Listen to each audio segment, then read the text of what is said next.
Bonjour à tous, je suis ravi de vous retrouver pour ce nouveau sabbat 28 mars. Nous nous sommes quittés la semaine dernière le 21 mars et nous nous retrouvons donc 8 jours après, toujours dans les mêmes conditions que je n'ai pas besoin de détailler auprès de vous.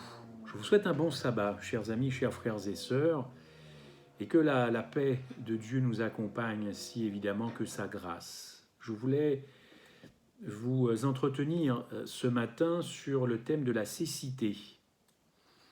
La cécité. Alors on parle, c'est vrai, de la cécité spirituelle. Je voudrais d'abord vous parler de la cécité physique, la cécité médicale. Et encore une fois, que nous passions tous un bon sabbat, je commencerai par une courte prière. Notre Dieu, notre Père, merci. Merci de nous conduire par ton Saint-Esprit dans ces études, dans ces entretiens. Que chacun soit édifié, que chacun se sente élevé, exaucé, relevé, pour que nous soyons pleinement imprégnés de ton évangile, comme l'homme dont je vais parler dans quelques instants, histoire bien connue, mais peut-être pas assez étudiée en tout cas. Garde-nous dans ta paix, au nom de Jésus-Christ. Amen. Je vous invite à ouvrir vos Bibles. Vous voyez, la mienne n'est pas très loin, vous ne la voyez pas forcément, mais je vous rassure, elle est là. Dans un texte de Marc 10, versets 46 à 52. Je vais vous en tracer les grandes lignes, si vous le permettez. Ils arrivèrent à Jéricho, Marc 10, versets 46 à 52. Ils arrivèrent donc à Jéricho, et lorsque Jésus en sortit avec ses disciples, il y avait une assez grande foule, et un mendiant était là. Vous le connaissez, Bartimée, fils de Timée, était assis au bord du chemin.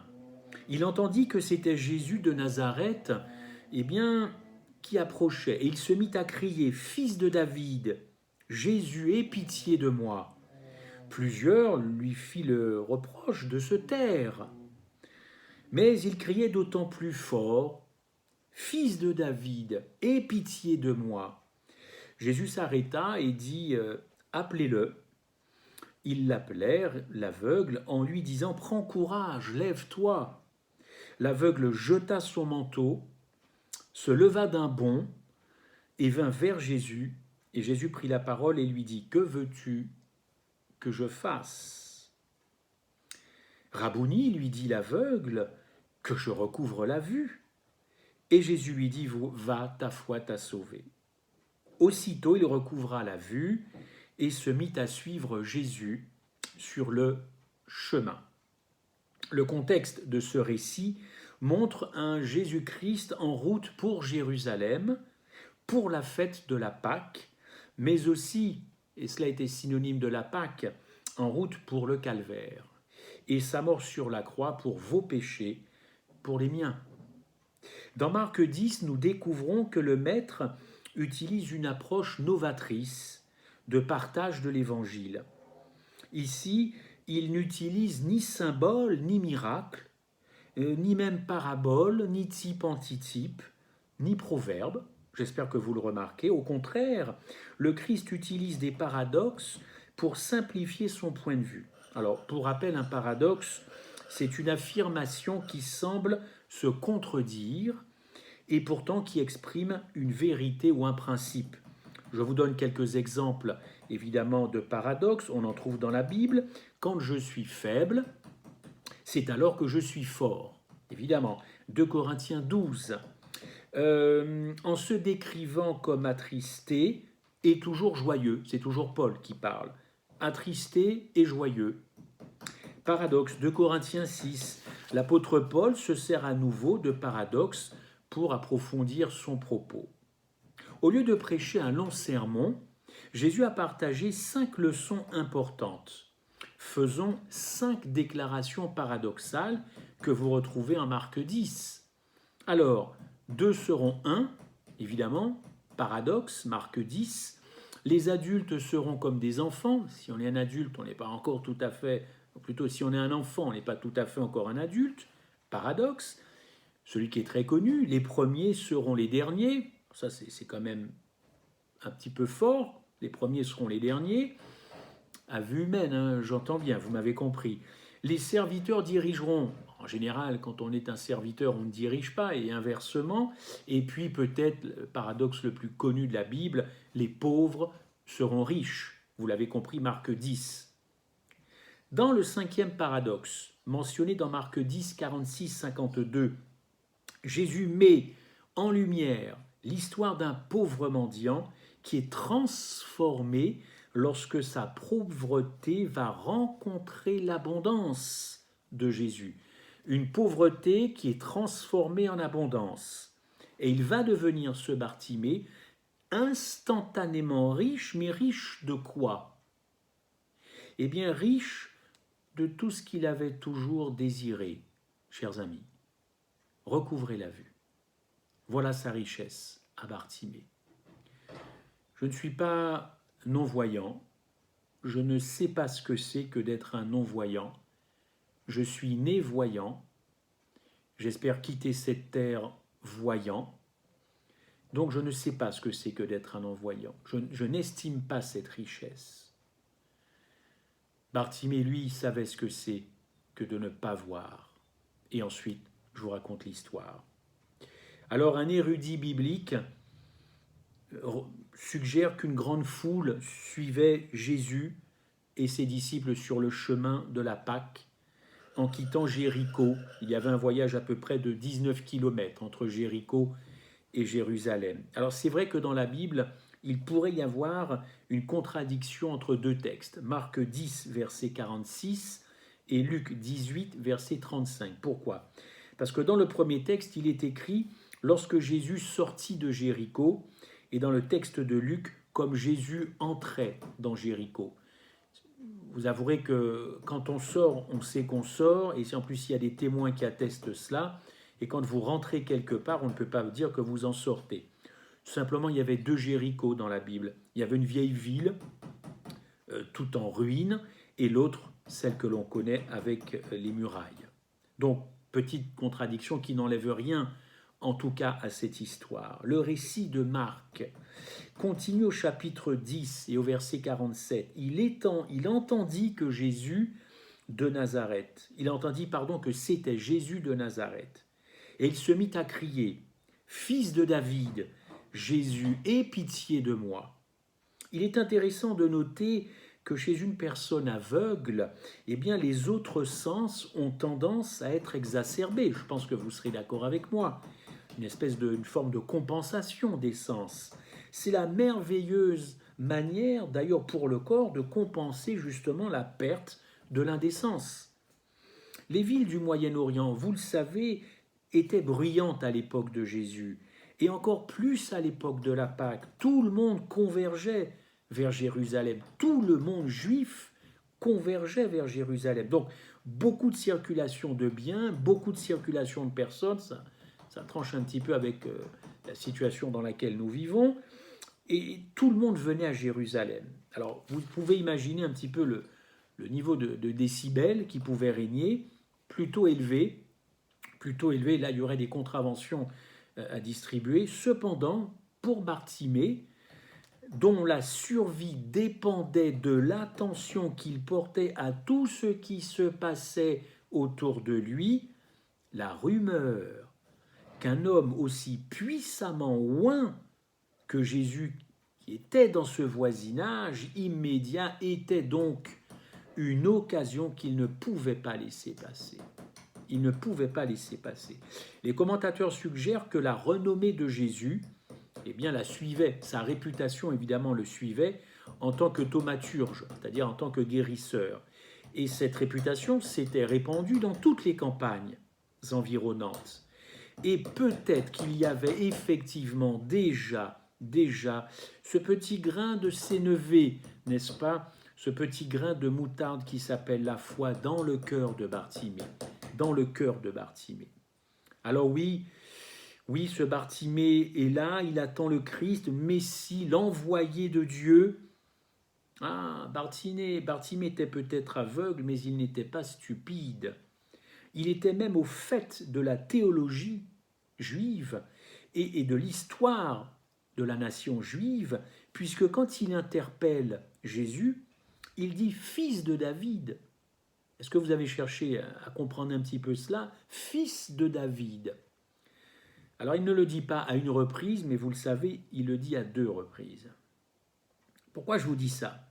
Parce que cette expression célèbre, nationale à l'époque de Jésus, fils de David, eh bien ça voulait dire, encore une fois, que Bartimée était au fait de qui était Jésus, en tout cas ce Jésus qui se revendiquait fils de David. Bartimée était au courant, il l'interpelle avec ce nom. Son cri était si perçant que ce cri a fini par abasourdir les gens aux alentours, n'est-ce pas? Plusieurs lui faisaient des reproches au verset 48, « Tais-toi, tais-toi, tais-toi, tais-toi, tu nous fatigues. Hein. » Le texte ne le dit pas, tu nous fatigues, mais quelqu'un qui est à côté de vous n'arrête pas de crier, crier, « Aie pitié de moi. » Vous savez, chers frères et sœurs, chers amis, quand l'âme désire désespérément le changement, rien d'autre n'a d'importance. Rien d'autre n'a d'importance. Les amis, les connaissances n'ont pas d'importance. La foule peut vouloir nous submerger et détourner notre attention de Jésus, comme ce fut le cas d'ailleurs pour Bartimée. Mais ne soyons nullement découragés, n'est-ce pas? Bartimée refuse, lui, d'être bafoué par la foule. Il est concentré, il est acharné, pas question de perdre une telle occasion de s'approcher du Maître. Peut-être que certains dans la foule étaient offensés d'ailleurs d'entendre le titre du Messie, fils de David, utilisé par ce mendiant, ce rebut de la société. Mais ce cri fils de David était évidemment là pour accrocher l'attention de Jésus. Jésus, lui, n'a pas été offensé d'être appelé fils de David. Pas une remarque là-dessus. Le texte ne dit rien. En fait, Jésus ne fait aucun effort pour faire taire Bartimée. Voyez un petit peu, il y a des gens qui veulent faire taire votre foi. Jésus n'a pas voulu faire taire cette foi. En tout cas, une foi non visuelle, une foi intérieure, une foi orale. Alors il est en effet en route vers Jérusalem pour accomplir sa mission, sa tâche de Messie, le sauveur du monde. Sauveur du monde. Comme Bartimée, nous devons garder les yeux fixés sur le prix, sur cette rançon. Nous devons garder les yeux fixés sur Jésus et pas sur autre chose pour être guéris de notre aveuglement. Ressentant le tiraillement plaintif de l'extrême besoin de ce mendiant aveugle, Jésus va s'arrêter. Le texte au verset 49 nous dit très clairement, Jésus s'arrêta et dit « Appelez-le ». Ils appelèrent l'aveugle en lui disant « Prends courage, lève-toi, il t'appelle ». Alors vous voyez déjà un petit peu le changement de ceux qui étaient à côté de lui. Tout à l'heure c'était « Tais-toi, tu nous agaces » en quelque sorte. Et maintenant c'est puisque le maître t'appelle, Jésus t'appelle, vas-y. Changement, n'est-ce pas? Quand Jésus, chers amis, appelle Bartimée, avez-vous remarqué que Bartimée est prêt? Pas d'hésitation chez cet homme, pas d'incertitude, pas de perte de temps, pas de peur. Il ne se pose même pas la question « est-ce que je suis prêt ?» J'entends beaucoup autour de moi des gens glosser sur le fait cette préparation. Certains disent même pourquoi se poser cette question puisque de toutes les façons, nous ne savons pas si nous sommes prêts, nous ne saurons jamais si nous sommes prêts. Et la question qui suit, peut-on un jour être prêt? Moi, je regarde ce que nous dit le texte biblique et je vois un homme qui, à l'appel de Jésus, se lève, il est prêt. Je répète, pas d'incertitude, pas de perte de temps, pas de peur, pas d'hésitation.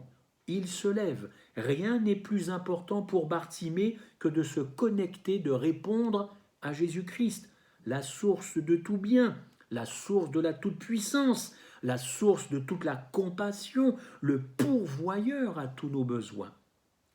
Alors Jésus nous appelle aussi Ça fait un petit moment qu'il nous appelle, et il ne nous appelle pas que pour le temps qui passe en ce moment, il nous appelle depuis tout le temps. Il veut nous guérir de cet aveuglement, n'est-ce pas? Alors la question, que voulez-vous que Jésus fasse pour vous ce sabbat, maintenant, au moment même où je vous parle? Ce jour-là, la foule impatiente a reconnu le cri d'agonie de cet aveugle. Et cette foule s'est sentie obligée de faciliter le déplacement, la connexion avec Jésus-Christ, n'est-ce pas? Au verset 50, chers amis, le texte nous dit que l'aveugle jeta son manteau, se leva d'un bond et vint vers Jésus. Certains commentateurs suggèrent que le vêtement extérieur de Bartimée était probablement utilisé comme un grabat. Ce vêtement qui, dans le passé, était la couverture de sécurité des pauvres. Couverture de sécurité de Bartimée, en l'occurrence, n'est-ce pas? Protection contre le froid du soir, de la rosée du matin et de la grande chaleur le jour. Bartimée ne possédait que cette couverture. Bartimée, je le répète, ne possédait que cette couverture. Alors vous allez me dire, c'est facile quand on n'a rien de répondre à l'appel du Christ. C'est pas faux, c'est pas faux. Et à contrario, quand on n'a pas grand-chose, plutôt quand on n'a pas grand-chose, c'est facile, et quand on a beaucoup de choses, c'est un petit peu plus compliqué. Je pense que c'est un état d'esprit, c'est une façon de voir, de concevoir les choses. Bartimée, lui, n'a rien, c'est vrai, mais c'est ce geste, moi, qui m'importe. Il se lève tout de suite et il y va. Il jette volontiers ce vêtement pour répondre promptement à Jésus.